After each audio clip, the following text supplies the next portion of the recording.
Camera flashes exploded like lightning outside the penthouse windows. Isabella Moretti pressed her back against the wall, heart hammering against her ribs. The luxury hotel suite that had been her sanctuary hours ago now felt like an elegant prison. "They're everywhere," she whispered, fingers trembling as she peeked through velvet curtains at the growing media circus below. Dozens of cameras pointed upward, hungry for a scandal. Her golden reputation, built over 25 years as fashion royalty, crumbling in minutes. Alexander Valtieri stood across the room, his imposing frame silhouetted against the city skyline. The ruthless CEO who had saved her life hours earlier now calculated their next move, jaw clenched tight. "The elevator and stairs are blocked," he said, voice cold and measured despite the chaos. "One photo of you leaving my room, and both our lives change forever." His phone buzzed with headlines already circulating. Moretti heiress caught in Valtieri's hotel room. Scandal or secret affair? Isabella's blood ran cold. "My father will destroy me." She clutched her torn designer dress, once worth thousands, now evidence of her desperate escape through rain-soaked streets. "I didn't ask for this. I didn't ask for you to save me." Alexander's steel gray eyes met hers. "Yet here we are." Have you ever found yourself trapped by someone else's perception? When one moment, one decision, alters everything you've built. When salvation comes with unexpected chains, what choice remains? For Isabella, rescued from death only to face destruction of another kind, the question burned like fire. Would a cage lined with diamonds feel any less confining than one made of steel? "My family is demanding a solution," Isabella whispered, phone clutched in white knuckles. The ultimatum from her father glared from the screen: marriage or disinheritance. Preserve the family name or be cast out forever. "Your call," Alexander said, offering no emotion, no comfort. "But decide quickly. Those cameras won't wait, and neither will your father." Do you recognize that moment when fate corners you, leaving only impossible choices? Have you faced the crushing weight of duty over desire?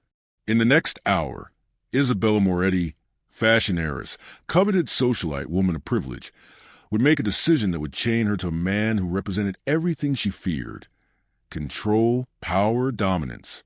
What happens when your rescuer becomes your captor through circumstances neither of you created? When a single night transforms from salvation to life sentence? This is the story of a rescue that became a trap, of two people forced to navigate a marriage built on scandal rather than love, of how saving someone's life can sometimes mean ending your own. The cameras continued flashing as Isabella made her choice, one that would alter two empires, two legacies, and two hearts unprepared for what awaited them. 24 hours earlier, Isabella Moretti stood before a floor-length mirror in her penthouse apartment, examining the woman society expected her to be. Perfect posture, designer gown worth more than most people's monthly salary, makeup that enhanced without revealing, a masterpiece of calculation. "Miss Moretti, the car arrives in 15 minutes. Her assistant called from the doorway. Your father requested you arrive early to greet key donors." Isabella nodded, the weight of Moretti name heavy on her shoulders. Fashion empire, Italian legacy, billions in assets. And she, the perfect daughter, crafted to maintain appearances at any cost. "Which donors?" she asked, voice practiced and polished. "The Valentinos, the Bertarellis, and the Valtieri sent their CO, though your father mentioned avoiding him if possible. Competing interests, apparently." Isabella's reflection smiled, practiced and hollow. The script of her life, written by others, performed by her. She'd read about Alexander Valtieri in business magazines. Self-made billionaire, ruthless negotiator, man who had clawed his way from nothing. Everything her sheltered existence wasn't. The charity gala bloomed with wealth and pretension. Crystal chandeliers reflected off jewelry worth millions. Conversations about yacht purchases mingled with token mentions of the children's hospital they supposedly gathered to support. Isabella performed flawlessly, champagne glass delicately held, laugh precisely measured, attention expertly divided among benefactors. A porcelain doll in motion. "Darling," her mother whispered, appearing beside her in a cloud of expensive perfume. "Your father needs you to charm the Billionaire. His investment could secure our Asian expansion." "Mother, I've already—" "Isabella." Her mother's smile remained fixed while her eyes hardened. "Family obligation comes first. Always. Family obligation. The prison walls closing in since birth." Isabella excused herself, needing air, needing space from the suffocation of expectation. The balcony offered momentary escape. Rain threatened in the distance, dark clouds gathering over the glittering city. She inhaled deeply, allowing her perfect posture to slump just slightly. Hiding from the circus? Isabella turned. Alexander Valtieri leaned against the balcony railing, his tuxedo impeccably tailored yet somehow defiant against the old money crowd inside. Their eyes met briefly, his assessing, her surprised, before both looked away. "Just breathing," she replied. He nodded, understanding in his silence. For 3 minutes, they stood without speaking, two strangers united in temporary retreat from separate battles. When he left, he didn't attempt small talk or business connections. Simply nodded and returned inside. Isabella lingered, watching rain begin to fall. That momentary peace shattered as voices drifted from below. Hushed, urgent, familiar. The Moretti girl must never know. Her father's voice carried upward. "If she discovers what we've done to secure the Milano contract, the evidence vanishes tonight." Another voice, her uncle Romano's, replied, "Our associates will ensure it. Anyone who threatens this family will regret it." Isabella froze, blood turning to ice. The Milano contract, the one her father had celebrated last month, claiming brilliant negotiation, had secured their biggest overseas expansion yet. And the Valtieri problem?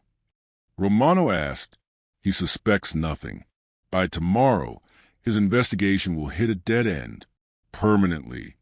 The implications crashed over Isabella. Corruption, possibly worse.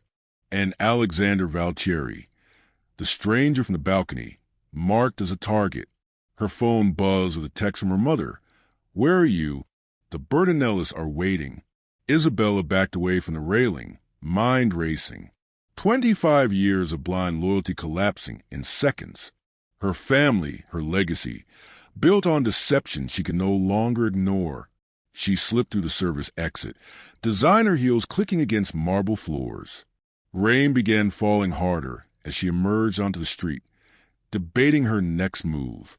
A black sedan pulled alongside her, the window lowered to reveal Romano's personal security team. "Miss Moretti, your uncle sent us to drive you home." Fear crystallized into certainty. They knew she'd overheard. Isabella clutched her purse tighter and backed away. "I've called my own car, thank you." The man's expression hardened. "I insist." Isabella ran. Rain soaked through silk and cashmere as she fled down side streets, alarms blaring in her mind. Thunder crashed overhead, masking footsteps behind her.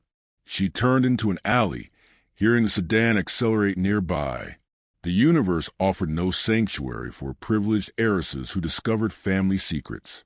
Her world, controlled and curated since birth, dissolved into terror as she ran for her life to a city that suddenly felt foreign and hostile. 3 men closed in from different directions.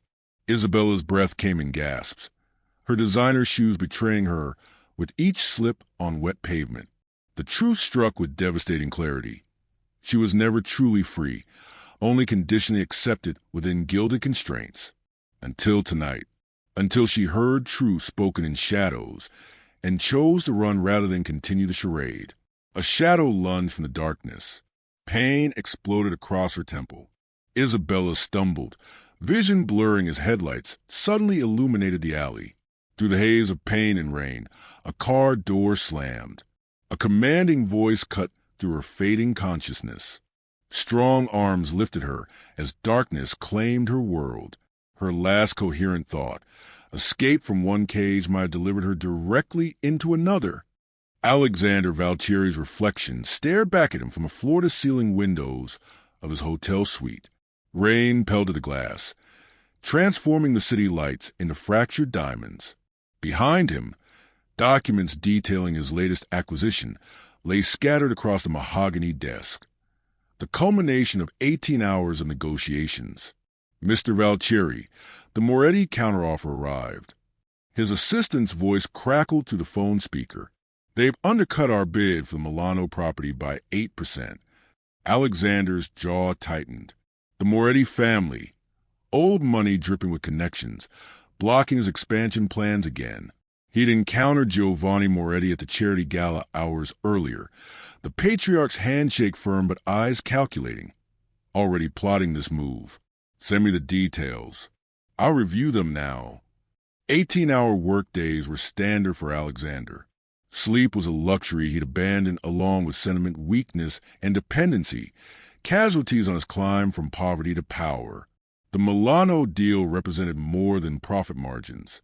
It symbolized legitimacy, proof that a boy born in a crumbling apartment to a single mother could stand equal with generations of inherited wealth. Alexander loosened his tie, memories resurfacing as they often did in moments of solitude. The eviction notices plastered on their door when he was 9. His mother working 3 jobs, fingers cracked and bleeding. The scholarship he'd earned through relentless study, followed by nights stocking warehouse shelves to pay for textbooks. Never depend on anyone, his mother had whispered, exhaustion etching permanent lines around her eyes. The world takes from people like us. It never gives. He'd built Valtieri Industries from a single investment property purchased with borrowed money. 14 years of calculated risks, strategic partnerships, and countless nights like this one. Alone in luxury hotels, reviewing contracts while others slept. The Forbes profile last month called him ruthlessly efficient. The Business Journal's praise his unflinching decisiveness. None mentioned the cost. No lasting relationships. No friendships beyond strategic alliances. No moments wasted on anything but empire building. The counteroffer from Moretti Industries contained irregularities. Numbers that didn't align with market projections. Property values inflated beyond reasonable assessment. Alexander reached for his secure phone, dialing his head of investigation.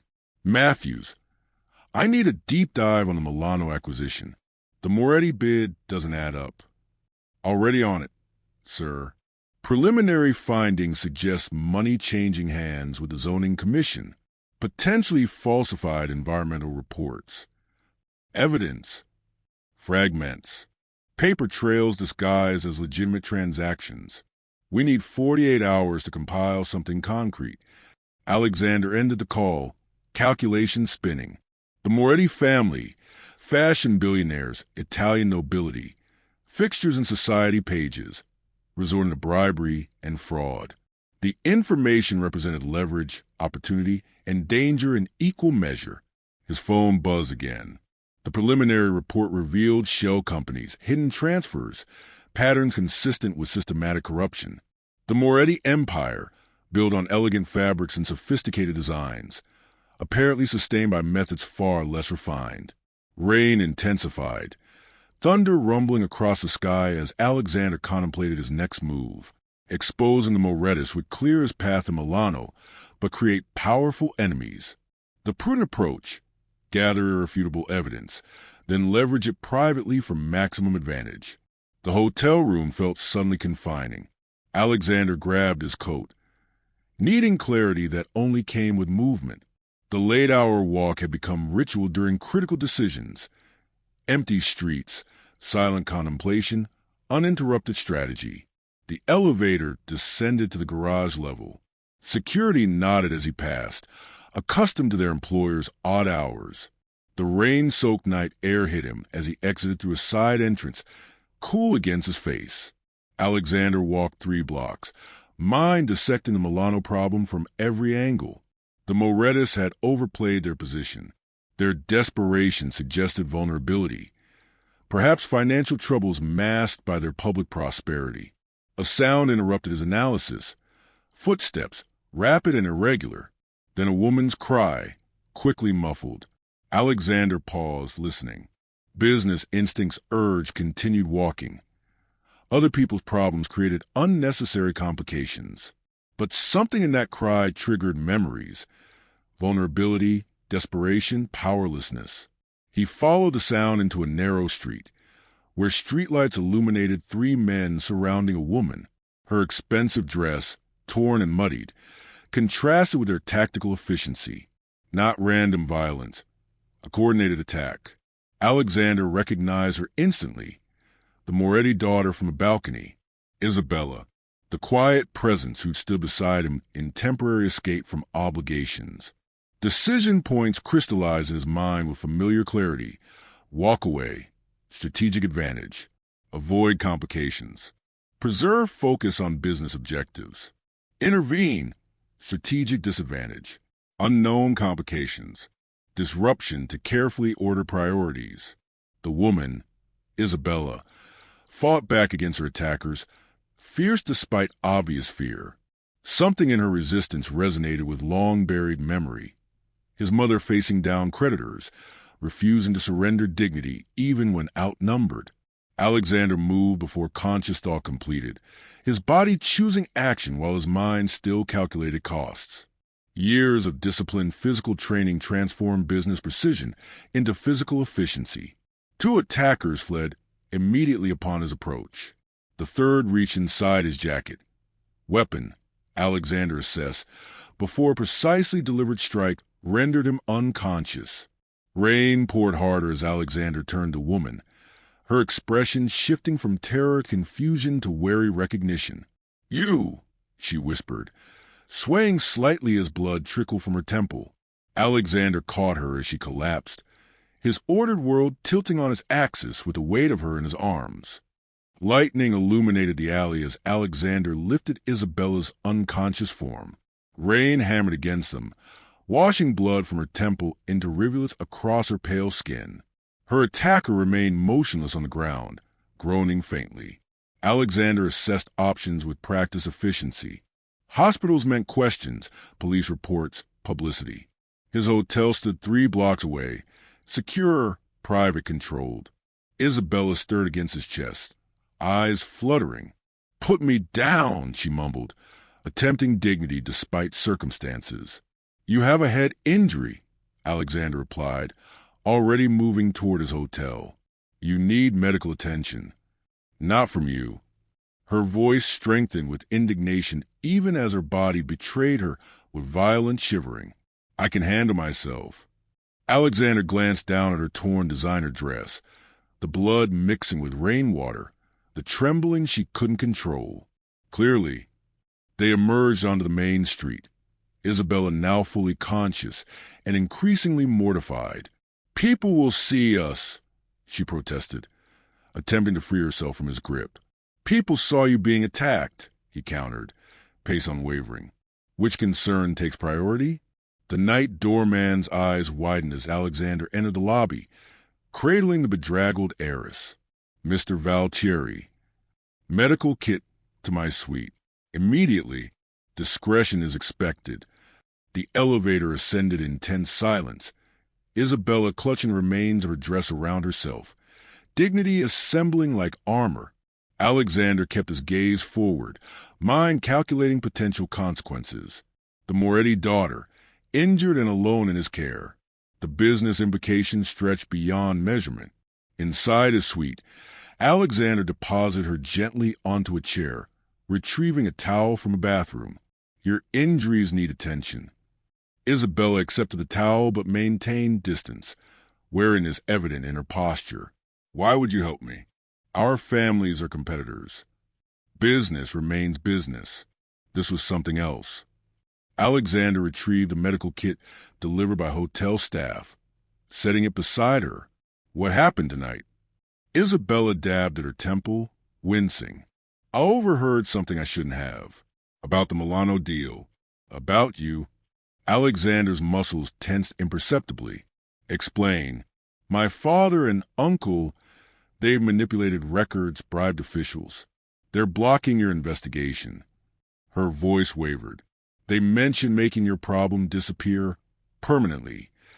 Alexander processed this confirmation of his suspicions while cleaning the cut on her temple with antiseptic.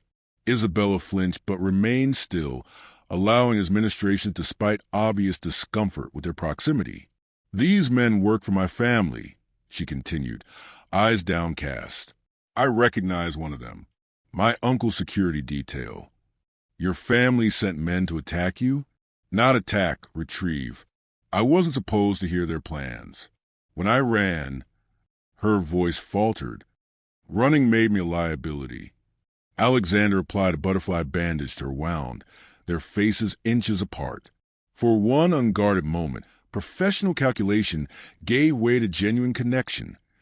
Two individuals caught in currents of power beyond their creation. The moment shattered as Isabella's phone chimed repeatedly, messages flooding in, each more frantic than the last.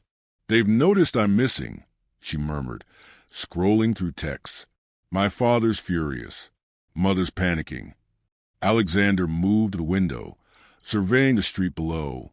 "You need dry clothes. The bathroom's through there. I'll have something brought up." While Isabella changed, Alexander ordered appropriate attire from the hotel's boutique and contacted a security team. The Moretti situation had evolved from business rivalry to something far more volatile. Isabella emerged wearing his dress shirt, which hung to her knees. She'd washed away makeup and blood, revealing delicate features hardened by newfound resolve. "I can't go home," she stated simply. "Not tonight." Alexander nodded. "My security team is arranging alternative accommodation. They'll transport you once." A notification interrupted him. His security chief, "Sir, activity outside hotel. Multiple cameras. Appears someone tipped media." Alexander moved to the window. Below, photographers gathered, cameras aimed upward toward his suite. A second message appeared, image circulating online. "You carrying Ms. Moretti into hotel." He turned the phone screen toward Isabella. Her face drained of color as she viewed the photo, Alexander cradling her against his chest, her dress torn, his expression fierce with determination. The timestamp, 20 minutes ago. "This isn't possible," she whispered. "How did they—" "Your family," Alexander concluded. "They track your phone. When they discover where you went, who you're with, they alerted the press." "They wouldn't. A Moretti in Valtieri's hotel room creates scandal, distraction, undermines both our credibilities." Alexander's voice remained measured despite the storm building inside. "Business strategy, Isabella. Create chaos to conceal crimes." Her phone exploded with notifications, messages, calls, news alerts. With trembling fingers, she opened a breaking news link. The headline glared accusingly.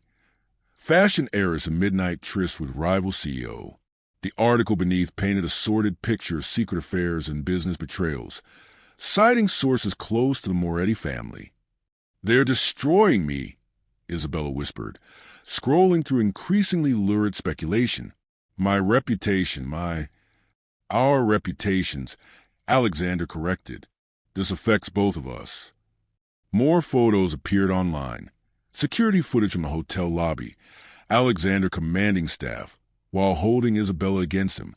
Her state of dishevelment, originally from attack and rain, now recontextualized as evidence of passion. Isabella sank onto the edge of the bed, phone slipping from her fingers. "I've spent my entire life protecting the Moretti image. Now they've sacrificed mine without hesitation." Alexander's own phone buzzed with crisis calls from his board members, investors, PR team. Market analysts predicted morning volatility for both Valtieri and Moretti stocks. His carefully cultivated reputation for cold professionalism now contaminated with rumors of emotional entanglement. "The elevator and stairs are blocked," he said, assessing real-time security updates. "They've surrounded the building." Isabella looked up, something hardening in her expression. "They're forcing our hand." "Explaining the truth." "Won't matter," she interrupted. "The photos exist. The narrative exists. My family controls half the fashion publications in Europe.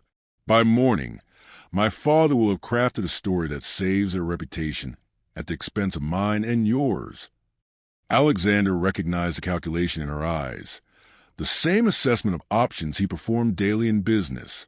Isabella Moretti, despite appearances, was clearly her father's daughter. "What are you suggesting?" he asked, though he already anticipated her answer.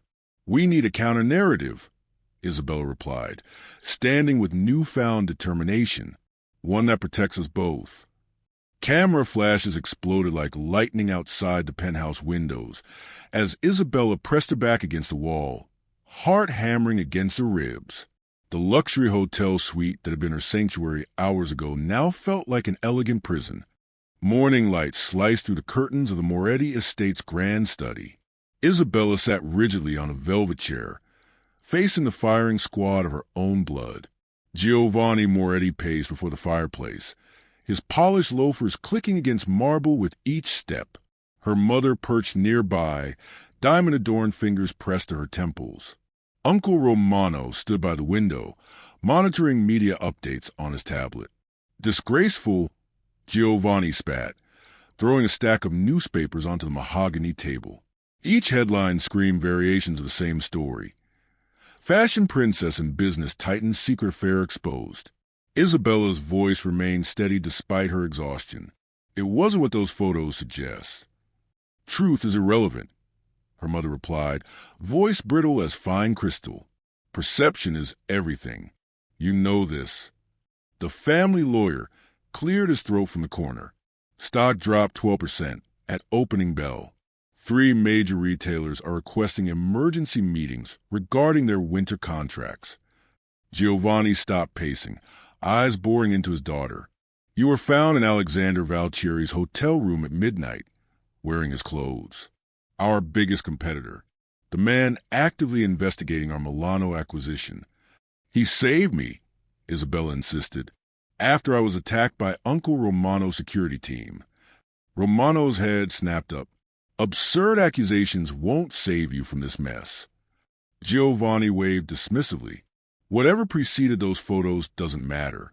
The damage is done." He nodded to the family PR director, who stepped forward with a tablet. "We prepared 3 potential narrative approaches," the PR director began. "Option 1. We claim industrial espionage, Isabella infiltrating Valtieri's confidence for family business." Isabella's mouth fell open. "You want to label me a corporate spy?" Option 2.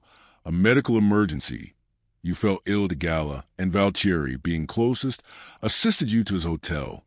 "The photos clearly show my torn dress and injuries," Isabella countered. "No one will believe that." Option 3. The PR director continued, voice dropping. "A secret romance culminating in engagement announcement." Silence descended like a blade. Isabella's laugh held no humor. "You can't be serious." Giovanni resumed pacing. "A planned merger of families through marriage explains everything. The private meeting, your dishevelment, the secrecy. Romance sells better than scandal. You expect me to marry a man I barely know? Your business rival." "I expect you to honor family obligation," Giovanni replied coldly. "This solution preserves the Moretti name, stabilizes our stock, and neutralizes Valtieri's investigation into Milano." Her mother reached across, gripping Isabella's wrist. "Darling, consider the alternatives. Disgrace, disinheritance, everything you built, your fashion line, your foundation, all tainted beyond recovery." "This isn't real," Isabella whispered, room spinning around her. Giovanni's voice hardened. "Very real. By noon, you'll announce your engagement to Alexander Valtieri, revealing a months-long secret relationship. By evening, you'll appear together at the governor's ball, confirming the narrative. Within 30 days, you'll be married. And if I refuse? Financial cutoff, effective immediately. Your name removed from company registries. Public statement from a family distancing ourselves from your concerning behavior."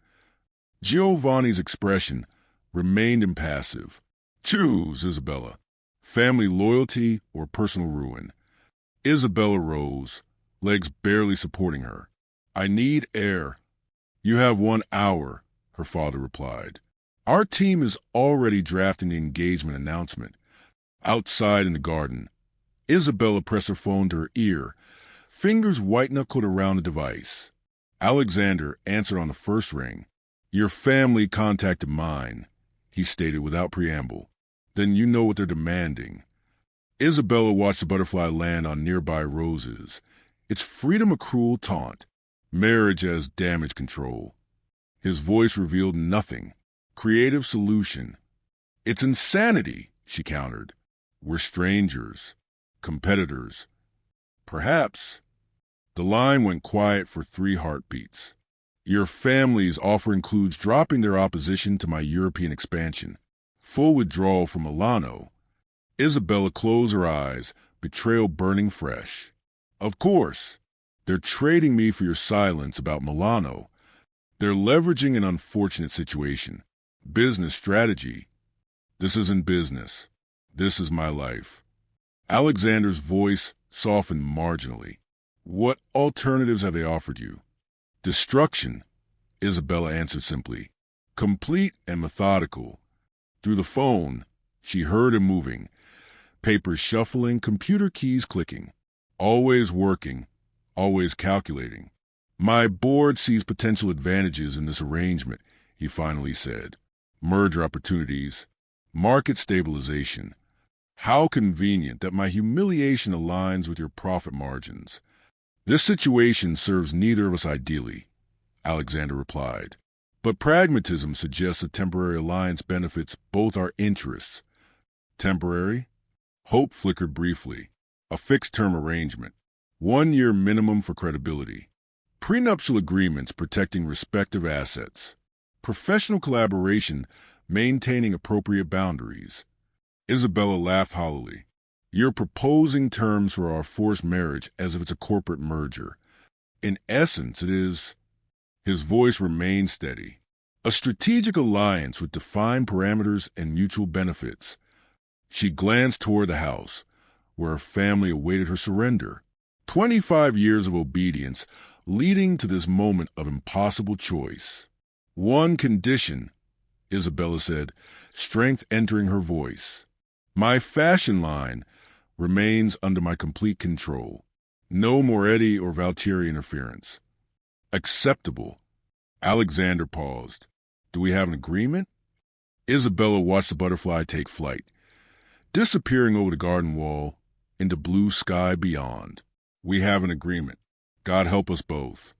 Inside the house, Giovanni looked up as Isabella re-entered the study. Her posture transformed from defeated daughter to strategic negotiator. I'll announce the engagement, she stated, voice clear, under specific conditions. Her father's surprise quickly curved into satisfaction. The Moretti way prevails, as always. Isabella met his gaze directly. No, father. For once, this will happen my way. 3 weeks later, ivory roses blanketed the cathedral entrance as 500 elite guests filed into Milan's most prestigious church. Fashion moguls mingled with tech billionaires beneath soaring Renaissance arches, everyone whispering the same question. How had fashion heiress Isabella Moretti and business titan Alexander Valtieri hidden their romance for months? The answer hung between them, unspoken, as Isabella stood in the bridal suite, staring at her reflection. The custom gown worth millions, featured on 7 magazine covers already, felt like armor rather than celebration. 5 minutes, her mother announced, adjusting Isabella's veil with practiced precision. The Valentinos just arrived. That's everyone who matters. Isabella nodded mechanically. Everyone who matters, she echoed. Her mother paused, something almost resembling compassion crossing her features. This alliance secures our future, Isabella. Appreciation will come with time. I'm not waiting for appreciation, Mother. I'm negotiating my survival. Across the cathedral, Alexander stood with his best man, his chief financial officer, the closest thing to a friend in his meticulously constructed life. The custom tuxedo fit perfectly, like everything else in his world. Stocks up 18% since the engagement announcement, his CFO murmured. Boards thrilled with the Moretti collaboration prospects. Alexander straightened his cufflinks. This isn't about stock prices. Of course not, his CFO replied without conviction. It's about love. The cathedral bells chimed. The music swelled. 500 guests rose as Isabella appeared at the entrance, her father guiding her forward with triumphant possession. Camera flashes erupted despite the private ceremony designation. Alexander watched his approaching bride, admiration reluctantly filtering through his calculated facade. She moved with grace under pressure, chin lifted with defiance that only he could recognize. Their eyes met across marble floors, a silent acknowledgement passing between co-conspirators. Their vows echoed beneath ancient frescoes. Promises of devotion from strangers. Commitment pledged through gritted teeth. When Alexander slipped the 8-carat diamond onto Isabella's finger, photographers captured what appeared to be tender intimacy, his thumb brushing her wrist, her eyes momentarily closing. Only they knew the truth. His touch conveyed reassurance about their agreement. Her response acknowledged the temporary performance required. The reception transformed Milan's botanical gardens into a wonderland of crystal and candlelight. 3,000 white orchids imported for the occasion, champagne flowing from fountains. A 10-tier cake designed by Europe's premier pastry artist. Isabella danced in Alexander's arms, professional smiles fixed as cameras documented their every move. "You're trembling," he observed quietly. "Exhaustion, not fear," she corrected. "I've smiled for exactly 4 hours and 26 minutes without stopping." His arms tightened fractionally, supporting her weight. 3 more dances, then we make our exit. My father expects us to stay until midnight. Your father doesn't dictate our schedule anymore. For the first time that day, Isabella's smile contained a flicker of authenticity. They departed amid rose petals and cheers, whisked away in a vintage Rolls Royce to the airport. The honeymoon, a 2-week Mediterranean cruise, featured prominently in society coverage. The reality proved starkly different. The Valchieri private jet delivered them not to a waiting yacht, but at Alexander's secluded mountain estate. Isabella stepped into the modernist glass structure, taking in the panoramic alpine views with genuine surprise. "No staff," Alexander explained, setting down her luggage. "No cameras. No performances required." Isabella turned slowly. "We're not going on a cruise?" "The cruise exists only in press releases. Here, we have privacy to establish boundaries for our arrangement." He showed her to a suite larger than most apartments. "Your space," he explained. "I don't enter without invitation. My quarters are on the opposite wing." Isabella ran her fingers along imported marble countertops. A marriage with bathroom diplomacy. A partnership with mutual respect. Alexander corrected. "Business hours. We present the required united front. Private hours belong to each of us individually." The following 2 weeks established their pattern. Days spent separately. Isabella designing her spring collection, Alexander managing his empire remotely. Evenings sharing dinner at opposite ends of a massive table, discussing strategy for their return to public life. They learned facts about each other. Alexander preferred jazz to classical. Isabella spoke 5 languages, but maintained careful emotional distance. Their interactions remained cordial, professional, precisely measured. Their return to Milan brought reality crashing back. A joint interview with European Vogue. Alexander's hand resting possessively on Isabella's shoulder. Her adoring gaze directed at her beloved husband. Photographs documenting their passionate romance for millions to consume. At a charity gala that evening, they worked the room with practiced coordination. Isabella charmed potential investors, while Alexander closed deals. They exchanged information through subtle signals developed during their isolation. A touched earring indicating business opportunity, a straightened tie suggesting strategic retreat. In the limousine afterward, Isabella kicked off her heels with a groan. 3 different women asked about our wedding night. People have no boundaries. The board chairman's wife requested details about how we fell in love, Alexander replied, loosening his tie. I referenced our first meeting on the balcony. Building our mythology, Isabella mused. Fiction becoming accepted history. At the penthouse they now shared, a showcase property featured in architectural magazines, they parted ways at the entrance to separate wings. Modern marriage a convenience, separated by 30 meters of Italian marble flooring. Later that night, Isabella found Alexander in the kitchen, reviewing contracts while making tea. "We need to discuss Milano," she said, leaning against the counter. Alexander looked up. "Your father surrendered those properties as agreed, but kept copies of incriminating documents. Insurance against betrayal." Their eyes met in shared understanding. Their marriage had changed the battlefield, not eliminated it. "We're still pawns," Isabella said quietly, "just on a different chessboard." Alexander set down his papers. "Pawns can become queens with sufficient strategy. Is that what we're doing? Strategizing our escape from our own marriage. Planning our evolution from arrangement to advantage," he corrected. They stood in silence, two brilliant minds assessing their gilded cage from different angles, both seeking the hidden door. "Before you continue watching, I have a question. Have you ever found yourself trapped in a relationship of convenience, whether for family approval, financial security, or social standing? Share your experiences in the comments below. Would you choose freedom with consequences or security with compromise? Your insights help our community grow, and I read every comment. Hit the like button if you're invested in Alexander and Isabella's complicated journey. Now, let's see how this complex marriage evolves when unexpected danger forces these strangers to truly rely on each other. 3 months into their arrangement, cracks appeared in the perfect facade. The Valtieri-Moretti merger had created a fashion real estate powerhouse that threatened established dynasties across Europe. Success bred enemies, and those enemies grew increasingly bold. Isabella stepped from her car at Milan Fashion Week, cameras flashing as she arrived to debut her first collection since the marriage.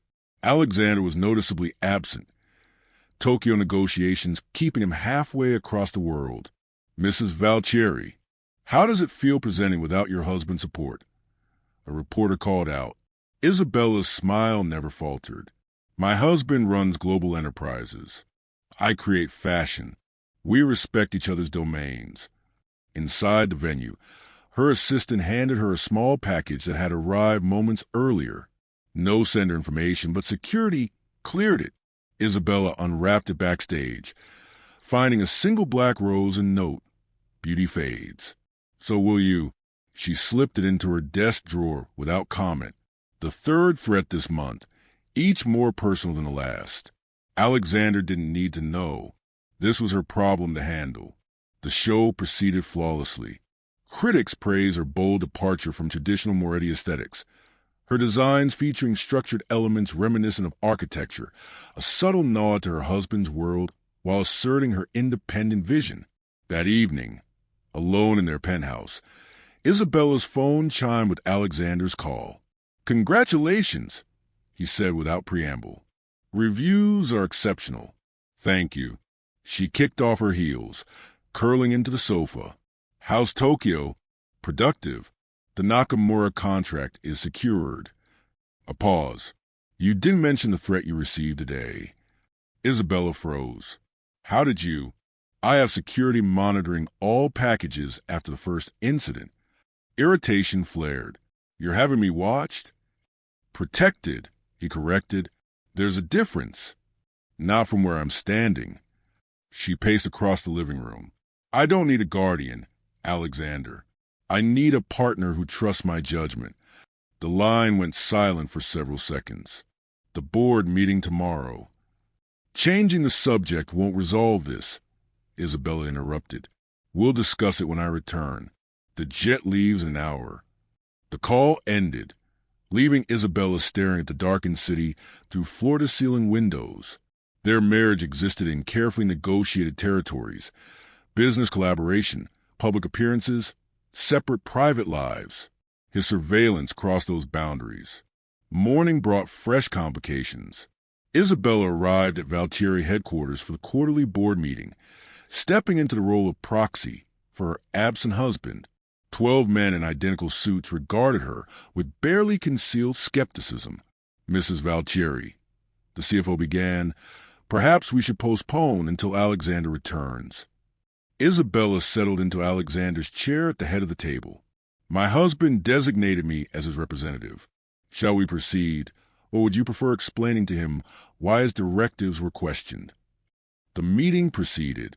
Isabella presented Alexander's expansion strategy with precision, fielding questions with knowledge that surprised the board members. Her fashion background had taught her to read rooms, anticipate objections, project confidence amid doubt. As she gathered her materials afterward, the CFO approached. Impressive command of the financials. Alexander chose well. "I wasn't chosen for my financial acumen," Isabella replied coolly, "but I acquire skills as needed." Returning to her office at Moretti Design House, Isabella found her father waiting, examining her design sketches with critical eyes. "The board meeting went well," he commented. "You're adapting to Alexander's world. Did you need something, father?" Giovanni set down the sketches. "The Bertolini family is causing problems. They've acquired significant shares in 3 Valtieri subsidiaries. Alexander is handling it. The Bertolinis were our allies before your marriage. They feel betrayed." Isabella met her father's gaze directly. "Are you suggesting this is my responsibility to fix?" "I'm suggesting you have influence in both worlds now. Use it." After he left, Isabella researched the Bertolini holdings, identifying patterns in their acquisitions. They weren't just buying shares. They were systematically targeting companies essential to Alexander's supply chain. She called Alexander's private line. "The Bertolinis are planning a hostile takeover of your construction materials division." "I'm aware," he replied, airport announcements audible in the background. "Their strategy is transparent." "Not everyone. I've identified their next 3 targets based on their pattern." Silence, then, "Send me the analysis." Isabella forwarded her findings, satisfaction warming her chest. Not just a trophy wife after all. That evening, Alexander returned, finding Isabella in her home office, surrounded by financial reports. He paused in the doorway, taking in the sight of his wife immersed in his world. "Your analysis was correct," he acknowledged. "We secured defensive positions in all 3 companies." Isabella looked up. "Good. You have a natural talent for strategic thinking." "I have a lifetime of watching predators operate," she corrected. "My father taught me to recognize patterns of attack." Alexander moved into the room, loosening his tie. "About the security measures." "I understand protection," Isabella interrupted. "I object to surveillance without my knowledge." "Fair distinction." He sat across from her. "The threats concern me. They concern me too. But I won't live in fear and I won't be managed." Alexander studied her, reassessing. "What do you propose?" "Transparency. Equal information. I don't need your protection. I need your respect." Something shifted in his expression, recognition, perhaps, that he'd underestimated her. "Agreed." The following week brought escalation. Isabella's car malfunctioned catastrophically on a mountain road to Lake Como. Brake lines cut, investigation revealed. Alexander's private server suffered a sophisticated cyber attack, targeting proprietary designs for a major development. They convened an emergency meeting in their home office. Security teams presenting evidence that both incidents trace back to the Bertolini family. "They're becoming desperate," Alexander noted, reviewing the reports. The failed takeover cost them significantly. Isabella studied the photographs of her damaged vehicle. "This isn't business anymore. It's personal." That night, as they prepared strategies to counter the threats, the power cut suddenly throughout the penthouse. Security systems failed simultaneously. A coordinated attack. Alexander moved with practiced efficiency, retrieving a weapon from his desk. Panic room. "Now!" Isabella grabbed her laptop, following him through darkened hallways. The security team, compromised. Someone overrode access protocols. They reached the reinforced door of the panic room as footsteps echoed from the main entrance. Alexander punched in the code, ushering Isabella inside. The space, essentially a fortified apartment, illuminated with backup power. Monitors displayed security feeds from throughout the building, showing three armed figures moving methodically through their home. They disabled external communications, Alexander noted, attempting to activate emergency protocols. We're isolated. Isabella opened her laptop. Not completely. I can bypass using the Fashion House server. Alexander glanced at her with newfound appreciation as she typed rapidly, establishing connection through channels their attackers hadn't anticipated. Security team dispatched, she announced minutes later. 8 minutes ETA. Alexander checked ammunition. They'll breach before then. Isabella surveyed the monitors, noting the intruder's movement pattern. They don't know the layout well. They're searching room by room, starting with the East Wing. My office is their target. The Milano documents, which you moved last week, Isabella finished. They're working with outdated information.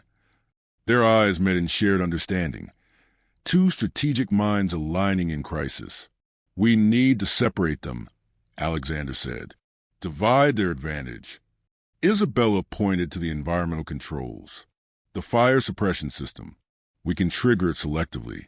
Working in seamless coordination, they activated systems in specific rooms, herding the intruders into predetermined areas. When the first attacker approached the panic room corridor, Alexander was positioned at the reinforced viewing panel. He's alone, Isabella confirmed, watching monitors. Others are in the West Wing. Alexander calculated options. If I engage him, you stay secured. Isabella touched his arm, their first genuine physical contact in months. We face this together or not at all. Something unspoken passed between them, trust transcending their contractual arrangement. For the first time, they stood not as business partners maintaining appearances, but as allies facing common threat. Together, then, Alexander agreed, his hand briefly covering hers. The moment crystallized something neither had acknowledged. Beneath practiced politeness and negotiated boundaries, genuine connection had taken root. Crisis stripped away pretense, revealing two people who might choose each other even without obligation. As sirens wailed in the distance and their attackers fled, Alexander and Isabella remained standing together, fingers intertwined without conscious decision. The barrier between performance and reality had cracked, revealing possibility neither had anticipated in their calculated arrangement. Alexander moved into the room, loosening his tie. About the security measures. I understand protection, Isabella interrupted. I object to surveillance without my knowledge. Fair distinction. He sat across from her. The threats concern me. They concern me too. But I won't live in fear and I won't be managed. Alexander studied her, reassessing. What do you propose? Transparency. Equal information. I don't need your protection. I need your respect. Something shifted in his expression, recognition, perhaps, that he'd underestimated her. Agreed. The following week brought escalation. Isabella's car malfunctioned catastrophically on a mountain road to Lake Como. Brake lines cut, investigation revealed.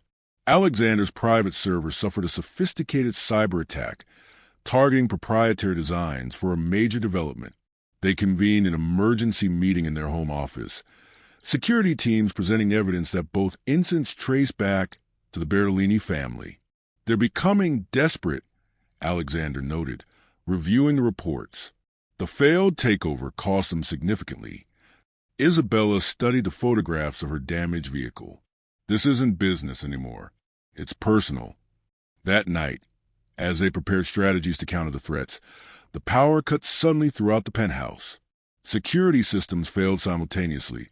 A coordinated attack. Alexander moved with practiced efficiency, retrieving a weapon from his desk. Panic room. Now! Isabella grabbed her laptop, following him through darkened hallways. The security team. Compromised. Someone overrode access protocols. They reached the reinforced door of the panic room as footsteps echoed from the main entrance. Alexander punched in the code, ushering Isabella inside. The space, essentially a fortified apartment, illuminated with backup power. Monitors displayed security feeds from throughout the building, showing three armed figures moving methodically through their home. They disabled external communications, Alexander noted, attempting to activate emergency protocols. We're isolated. Isabella opened her laptop. Not completely. I can bypass using the Fashion House server. Alexander glanced at her with newfound appreciation as she typed rapidly, establishing connection through channels their attackers hadn't anticipated. Security team dispatched, she announced minutes later. 8 minutes ETA. Alexander checked ammunition. They'll breach before then. Isabella surveyed the monitors, noting the intruder's movement pattern. They don't know the layout well. They're searching room by room, starting with the East Wing. My office is their target. The Milano documents, which you moved last week, Isabella finished. They're working with outdated information. Their eyes met in shared understanding. Two strategic minds aligning in crisis. We need to separate them, Alexander said. Divide their advantage. Isabella pointed to the environmental controls. The fire suppression system. We can trigger it selectively. Working in seamless coordination, they activated systems in specific rooms, herding the intruders into predetermined areas. When the first attacker approached the panic room corridor, Alexander was positioned at the reinforced viewing panel. He's alone, Isabella confirmed, watching monitors. Others are in the West Wing. Alexander calculated options. If I engage him, you stay secured. Isabella touched his arm, their first genuine physical contact in months. We face this together or not at all. Something unspoken passed between them, trust transcending their contractual arrangement. For the first time, they stood not as business partners maintaining appearances, but as allies facing common threat. Together, then, Alexander agreed, his hand briefly covering hers. The moment crystallized something neither had acknowledged. Beneath practiced politeness and negotiated boundaries, genuine connection had taken root. Crisis stripped away pretense, revealing two people who might choose each other even without obligation. As sirens wailed in the distance and their attackers fled, Alexander and Isabella remained standing together, fingers intertwined without conscious decision. The barrier between performance and reality had cracked, revealing possibility neither had anticipated in their calculated arrangement. Recovery brought unexpected intimacy. Alexander's injuries required weekly physical therapy, forcing him to accept help with daily activities. A man who'd built his life on self-sufficiency, now needing assistance with buttons, paperwork, pain management. Each request visibly cost him, pride battling necessity. Isabella moved her design studio into their shared living space, working while remaining available. She learned to recognize the tight jaw that signaled pain he wouldn't acknowledge, quietly appearing with medication before he asked. He learned to accept her help without viewing it as weakness. One morning, Isabella entered their kitchen to find Alexander attempting breakfast one-handed, frustration evident in his rigid posture. "Let me," she offered, reaching for the coffee press. "I'm perfectly capable," he insisted, despite evidence to the contrary. Isabella leaned against the counter, arms folded. "Accepting help isn't surrender, Alexander. Years of experience suggest otherwise." "Then your experience has been limited." She gently moved him aside, completing the task. True strength includes knowing when to rely on others. He watched her work, something shifting in his expression. "How did you become so wise?" "By being underestimated my entire life." She handed him coffee, their fingers brushing. It provides excellent perspective. Alexander's business colleagues noticed a change during video conferences. Less rigidity in his directives, more willingness to consider alternative viewpoints. Isabella's design team marveled at her newfound assertiveness. confidently rejecting her father's suggestions about the upcoming collection, defending her vision with unwavering conviction. They were changing each other, rough edges softening through constant contact. Their evening ritual evolved, sharing business challenges over dinner, strategizing together, boundaries between separate enterprises dissolving. Alexander's financial expertise enhanced Isabella's creative business approach. Her intuitive understanding of human behavior improved his leadership style. The Milan property needs restructuring, Alexander mentioned one evening, reviewing projections. Current design doesn't maximize natural light potential. Isabella sketched an alternative layout on her tablet, sliding it toward him. Consider opening the south wall entirely, bringing the garden inside. Materials from your Singapore supplier would work perfectly. Alexander studied her concept, appreciation evident. You understand architectural principles well. I understand how spaces affect people, she corrected. Different expertise, complementary application. He reached for her hand across the table, a gesture becoming increasingly natural. We should formalize your consulting role. Your perspective improves our projects. Only if you provide financial guidance for my new independent label.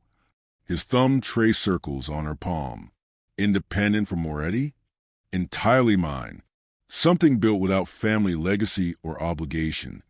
Her eyes held both determination and vulnerability. Something authentic.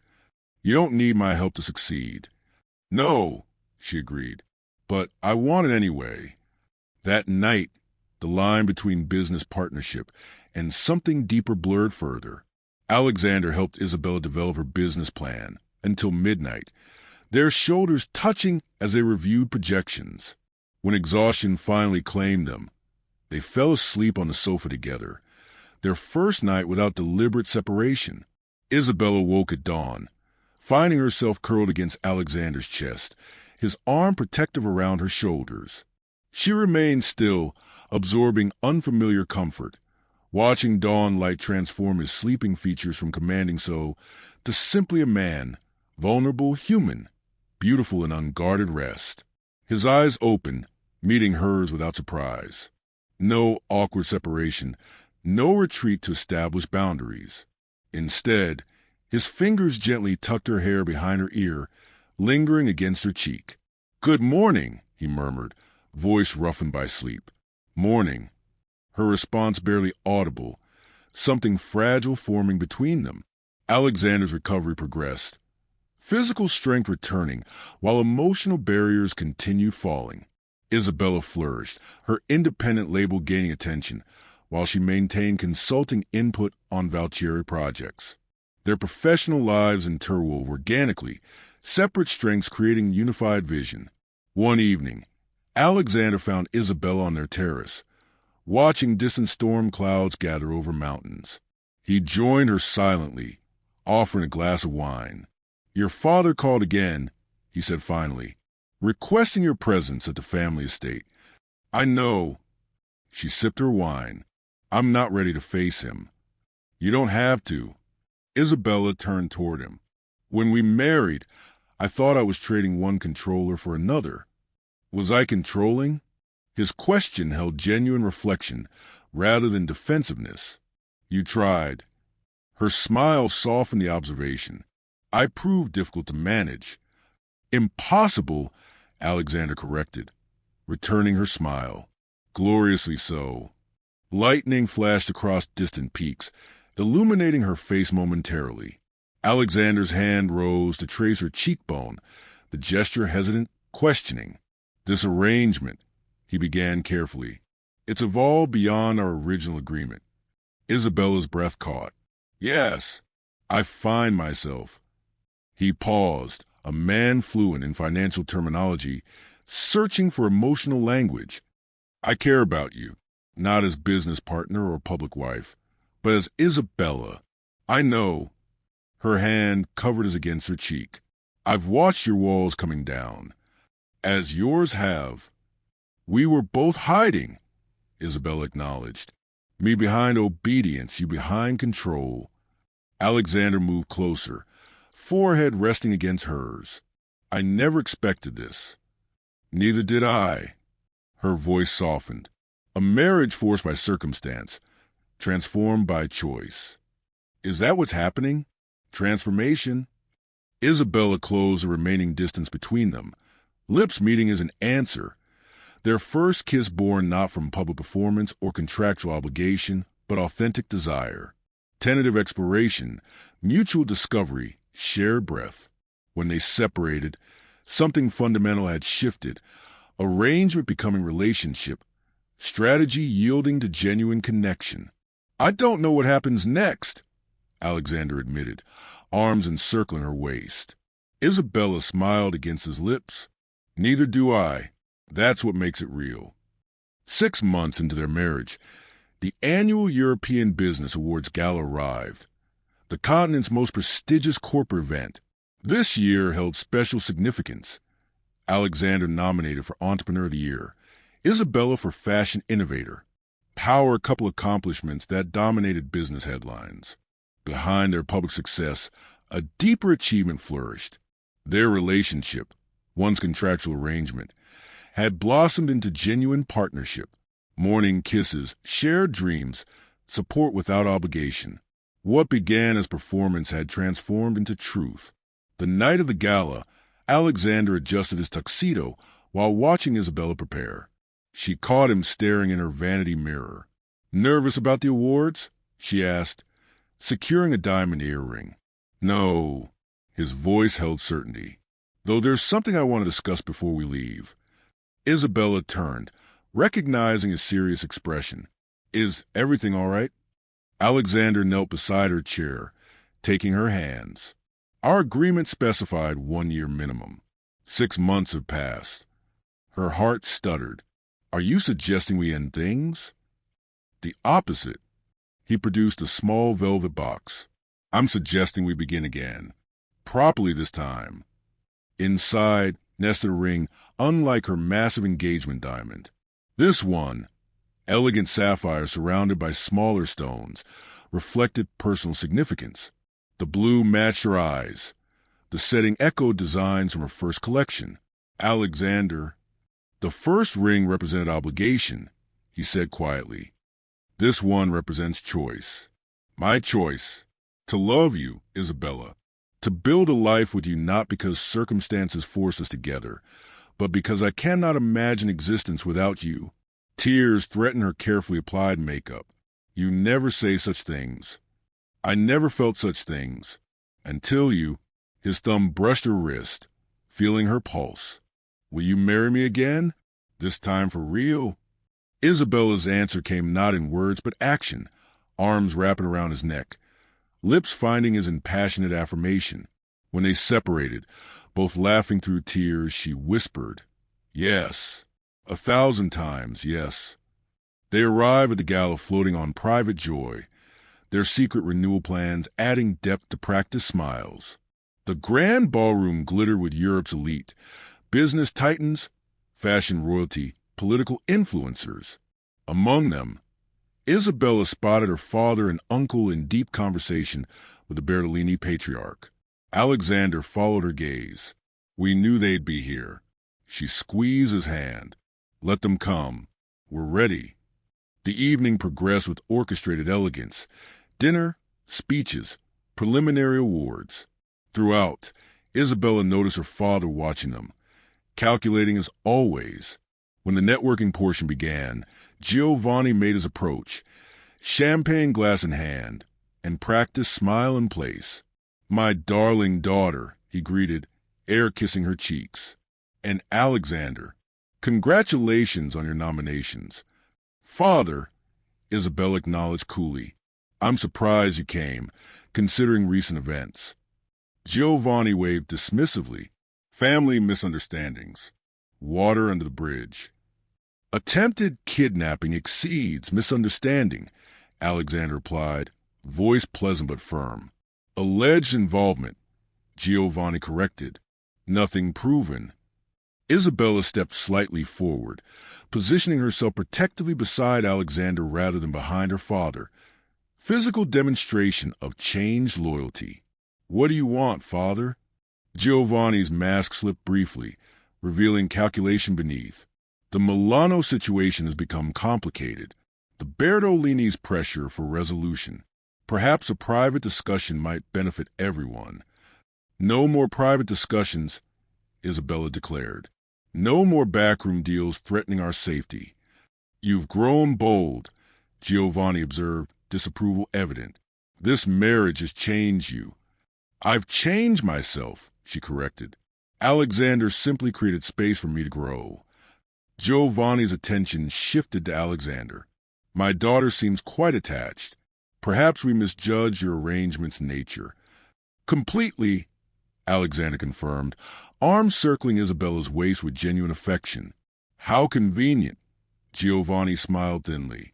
Nevertheless, business realities remain. The Bertolinis grow impatient. Without resolution, certain documents might surface regarding both our families' interests. Alexander's posture remained relaxed despite the threat. Release whatever you wish. Valtieri Industries operates with complete transparency now, as does my independent label, Isabella added. We've restructured everything. Father, your leverage exists only in imagination. Giovanni's expression hardened. You would choose him over family? Over legacy built across generations? I choose integrity, Isabella replied. Something our family surrendered long ago. The confrontation attracted subtle attention, nearby conversations quieting as witnesses sensed escalating tension. The Bertolini patriarch approached, followed by Uncle Romano, creating strategic formation around Alexander and Isabella. Perhaps this discussion requires privacy, Bertolini suggested, gesturing toward exit doors. I disagree. Alexander's voice carried just enough to reach surrounding guests. Transparency serves everyone.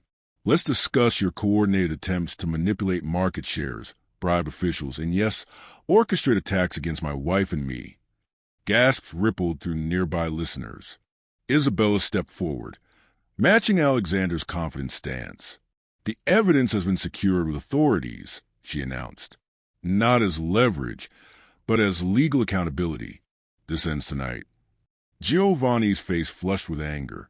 You would destroy your own family? You already tried destroying me, Isabella countered. The difference? I'm offering redemption, public acknowledgement of wrongdoing, legitimate business practices moving forward, and family relationship built on respect rather than control. The gala crowd had fully engaged with the confrontation now, journalists edging closer, influential witnesses watching with fascination. The Bertolinis recognized a lose-lose scenario first, backing away with mumbled excuses. Giovanni stood isolated, decades of authority crumbling under public scrutiny. You've changed completely, he observed, something like grief crossing his features. I've become myself, Isabella corrected gently. The daughter you never knew because you never looked. The award ceremony resumed, tension gradually dissipating as guests returned to celebration. When Alexander's category arrived, he won handily. From the podium, he surveyed the gathered elite with new perspective. Success once meant control to me, he began. Dominance over circumstances, people, emotions. Then life delivered the opposite. A situation beyond my control, a marriage I didn't choose, vulnerability I couldn't escape. His gaze found Isabella in the crowd. What began as my greatest business challenge became my greatest personal blessing. Isabella taught me that true strength comes through connection, not isolation. Isabella's own award followed shortly after. Standing where Alexander had minutes before, she addressed the audience with newfound confidence. 6 months ago, I stood at a crossroads, family loyalty or self-preservation. I chose what appeared to be the safer cage. Her smile radiated toward Alexander. Instead, I found freedom through partnership, not the freedom of absence, the freedom of acceptance, being truly seen, truly valued. Later, as cameras captured their celebration, Alexander drew Isabella close for a kiss that held nothing of performance and everything of genuine passion.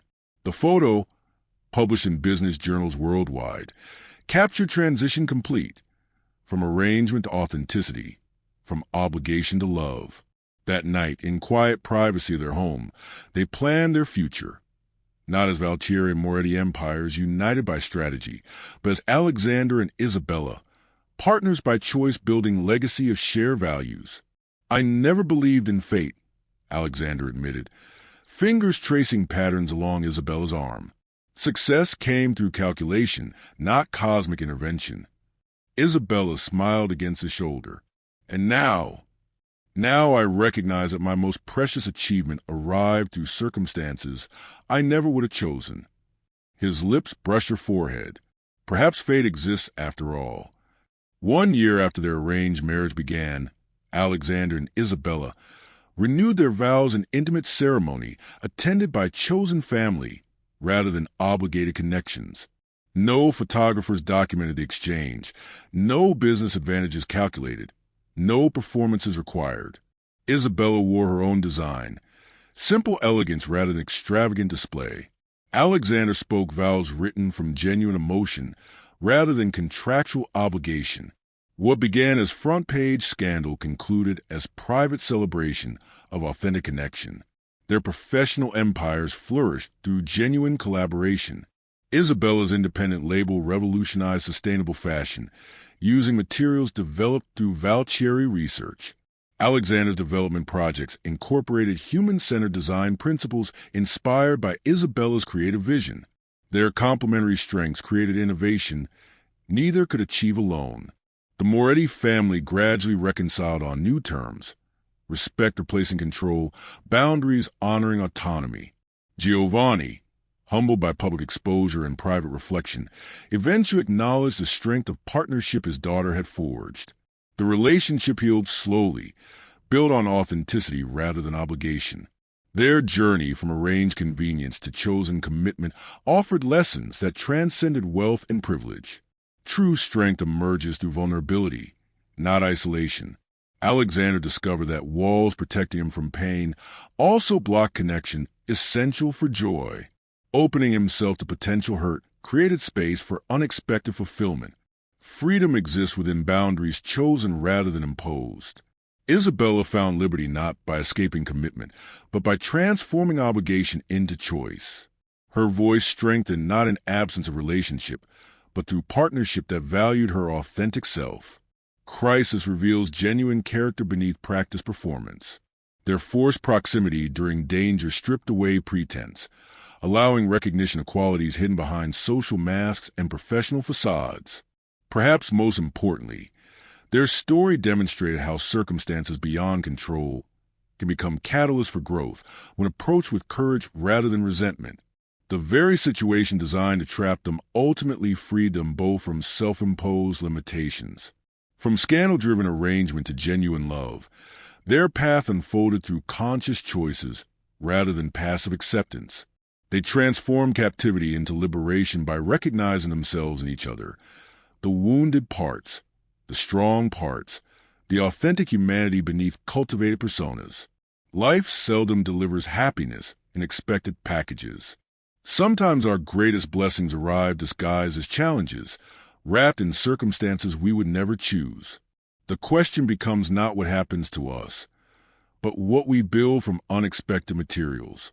Has life ever surprised you with unexpected love or connection that arrived through circumstances you initially resisted? Share your story in the comments below. The moment you realize something initially unwanted became your greatest blessing. Your experience might inspire someone facing their own seemingly impossible situation. If this journey of transformation resonated with you, please like this video and subscribe to Soul Thread Stories by T for more tales of love, resilience, and personal triumph. Next week, we'll explore another powerful story about second chances and redemption when a disgraced doctor finds unexpected purpose helping the daughter of someone from his past. Remember, the most beautiful stories often begin with chapters we never would have written for ourselves. Sometimes fate's cruelest twists contain hidden gifts that forever change our understanding of love, of strength, and of our own capacity for transformation.